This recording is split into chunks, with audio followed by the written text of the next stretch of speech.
আমরা এবার যাচ্ছি বাগদা সি বিচ। কটক স্টেশন থেকে খুব সকালবেলা ট্রেনে চেপে বালেশ্বর স্টেশনে নামলাম। তো সেখান থেকে আমাদের যে হোটেলে আমাদের থাকার কথা, সেই হোটেল থেকে আমাদের গাড়ি পাঠানো হয়েছিল। তো আমরা এখন রেল লাইন পেরিয়ে সেই গাড়ির সামনে যাচ্ছি। গাড়ি বলতে এখানে অটো এসেছিল, তো ঠিক আছে, ওটা কোনো ব্যাপার না। মেঠো পথ দিয়ে অটো করে যেতে যেতে আমাদের খুব ভালোই লাগছিল। তো কিছুক্ষণ পর যেতে যেতেই তুমুল বৃষ্টি। প্রায় 1 থেকে 1.5 ঘন্টার জার্নি ছিল ট্রেন থেকে হোটেল অবধি। তো আমরা যাচ্ছি, বেশ আমাদের এনজয় করছি মৃদুমন্দ বৃষ্টি। এই নদীটিকে আমাদের অটো ড্রাইভার বলল বুড়িবালাম, কিন্তু এটার সঠিক তথ্য আমি জানি না এটা সত্যি বুড়িবালাম কিনা। সেই জীবনানন্দ দাশের বুড়িবালামের নদী। তো আলটিমেটলি আমরা পৌঁছে গেলাম আমাদের রিসর্টে, গেস্ট অ্যান্ড রেস্ট, বাগদা বিচ রিসর্ট। এখানে ফোন নাম্বার সব দেওয়া আছে, আপনাদের যদি পছন্দ হয় আপনারা যোগাযোগ করতেই পারেন। তো এই পুরো রিসর্টটাই কিন্তু কাজু বাগানের মধ্যে। এর আশেপাশে যত রিসর্ট আছে তার মধ্যে এটিই কিন্তু ভীষণ মানে সব থেকে খোলামেলা। এখানে হোমস্টেও যেমন আছে, আবার সেরকম টেন্টে থাকারও ব্যবস্থা আছে। তো আমাদের ওয়েলকাম ড্রিঙ্ক চলে এসেছে, সঙ্গে মুড়ি। তো এই ঝাউবনের মধ্যে দিয়ে আমরা এখন যাচ্ছি বাগদা মানে সি বিচে, অ্যাকচুয়াল যেটা সি বিচ। তো এখানে কিন্তু দেখে এই জায়গাটিকে জঙ্গল মনে হলেও এখানে কিন্তু জনবসতি আছে। তো আমি এই পুরো এই জায়গাটিকে, ঝাউবনটিকে আপনাদেরকে দেখাবো। এত সুন্দর লাগছিল না, এত শান্তি লাগছিল শহরের সব কোলাহল এড়িয়ে।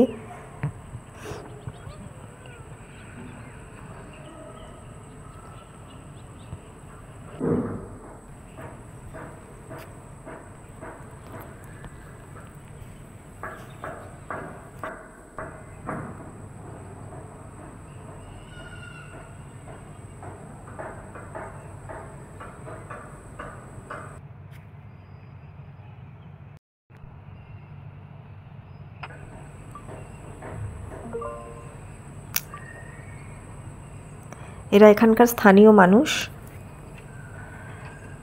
এই জায়গাটিকে দেখলে মনেই হবে না যেখানে জনবসতি আছে, কিন্তু এখানকার মানুষ যারা, তাদের প্রাথমিক জীবিকা হাঁস পালন, মুরগি পালন, মাছ প্যাকেজিং, মাছ সংরক্ষণ, এছাড়াও কৃষি, এগ্রিকালচার তো আছেই।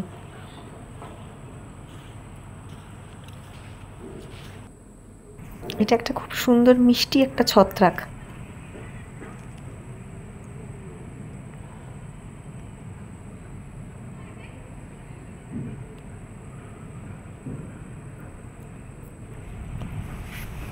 আমি তো এখানে দাঁড়িয়ে দাঁড়িয়ে ভাবছিলাম যে বাবা কিভাবে পেরোবো, কিন্তু এই জলের এই জায়গাটা পার না হলে বাগদা সি বিচে তো যাওয়া যাবে না। তো আমি ভাবছি বাবা যাব, কারণ আমার প্রথমেই মনে হয়েছে যে নিশ্চয়ই এখানে সাপ খোপ আছে। তো অনেকক্ষণ ধরে ভাবছিলাম, ভাবতে ভাবতে অবশেষে আমরাও যাচ্ছি ওইভাবে, ওরা যেভাবে গেল আমরাও যাচ্ছি দুজনে মিলে। ওয়াও, কীরকম লাগছে! এটা কিন্তু বৃষ্টির জমা জল, মানে এটা কোনো শুকিয়ে যাওয়া নদী বা ওরকম নয়, জমির ওপর জল জমেছে। তো নরম মাটির উপরে দিয়ে পা ফেলে ফেলে যাচ্ছি। এখানে প্রচুর ছত্রাক, জলজ উদ্ভিদ দেখতে পাচ্ছি।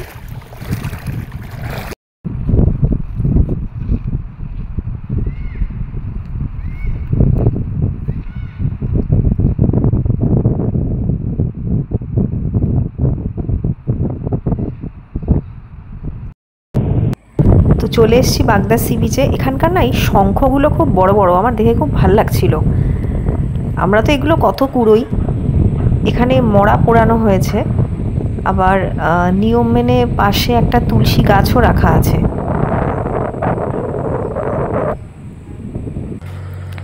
এটি আমাদের দুপুরের খাবার, পমফ্রেট মাছ, বাগদা চিংড়ি, পটলের দোরমা, ডাল, আলু ভাজা, স্যালাড, টমেটোর চাটনি। খুব খুব ভালো রান্না হয়েছে, রান্না খুব সুন্দর। আমাদের সন্ধেবেলার জলখাবার মুড়ি আর পেঁয়াজ পকোড়া, তার সঙ্গে চা কফি।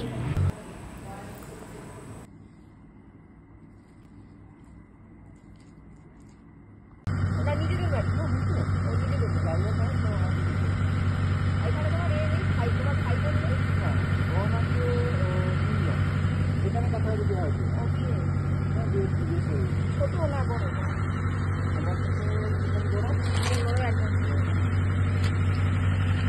4 বছরের মেয়ে আছে, একটা ছেলে আছে।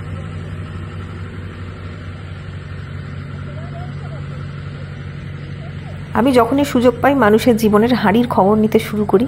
যাই হোক, কাজু বাগানটা কি সুন্দর লাগছে দেখুন। টুনি বাল্বের মালা দিয়ে ওই গাছের গুঁড়ির মধ্যে পেঁচিয়ে পেঁচিয়ে লাইটিংটা করেছে। আমরা যেরকম দিওয়ালিতে আমাদের ব্যালকনি সাজাই ঠিক সেইভাবে করেছে। এই পাশে একটা জায়গা সুইমিং পুলের জন্য রাখা আছে। এদের একটা পোর্শন এখনও এক্সটেনশন হচ্ছে। ওই বাঁ দিকে টেন্ট দেখা যাচ্ছে। আমরা যদিও টেন্টে ছিলাম না, আমরা হোমস্টেতে ছিলাম। ভীষণ ভীষণ খোলামেলা পরিবেশ, এবং এটা পুরোটাই কিন্তু কাজু বাগান, আমি আগেও বললাম।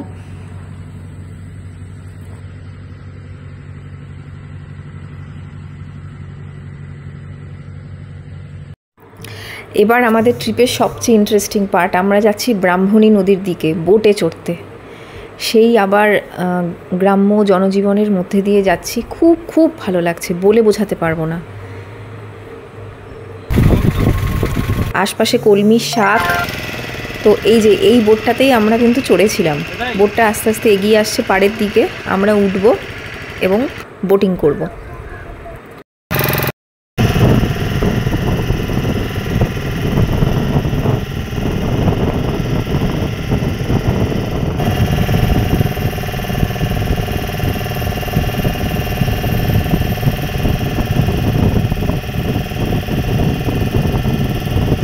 আমরা চলে এসেছি ব্রাহ্মণী নদীর অন্য পাড়ে বা অন্য তীরে।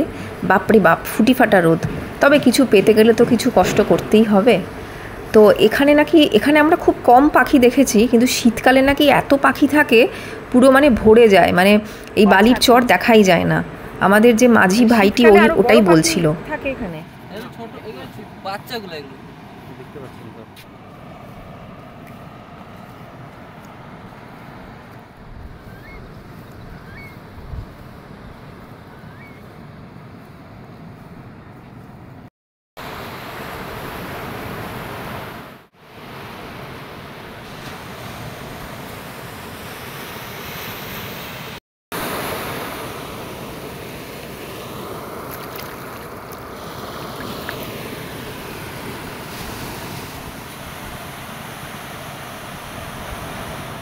এই পাখিগুলো আমার এত অদ্ভুত লাগছে আর মিষ্টি লাগছে, কিরম তরবর তরবর তরবর করে হেঁটে যাচ্ছে।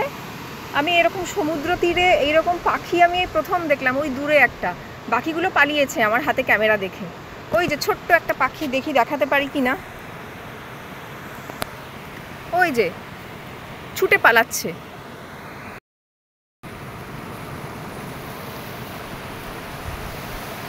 সাঙ্গ হলো বোটে চড়া, এবার ফেরার পালা। তো ফেরার পথে এই যে এক জমি ভর্তি সাদা শালুক ফুল, দেখে মনে হচ্ছে তুলে একদম ঝুড়ি ভর্তি করে নিয়ে চলে আসি কলকাতায়। সামনে দুর্গা পুজো, মা সরস্বতীর পায়ে দিই, মা দুর্গার পায়ে দিই। এত এত ভালো লাগছে, মানে চক্ষু যেন একেবারে সার্থক হয়ে গেছে আমার। ওই সেই বড় বড় বলছিলাম না শঙ্খ পাওয়া যায় সি বিচে, এই সেই শঙ্খগুলো আমি একটাই মাত্র আনতে পেরেছি, কারণ ব্যাগের চাপে ভেঙে যেতে পারে। এই যে এই মহিলা, এই বাচ্চাগুলো, এরা এই আশপাশেরই কোনো একটি অঞ্চল থেকে ঘুরে এসেছে। ওরাও আমাদেরই মতন ট্যুরিস্ট।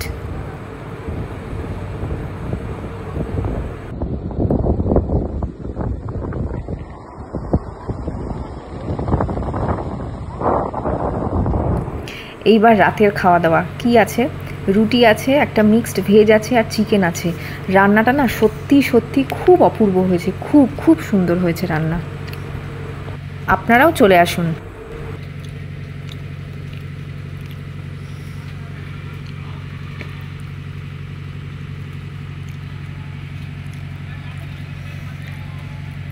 ভালো হয়েছে তরকারিটা, খেয়ে দেখো।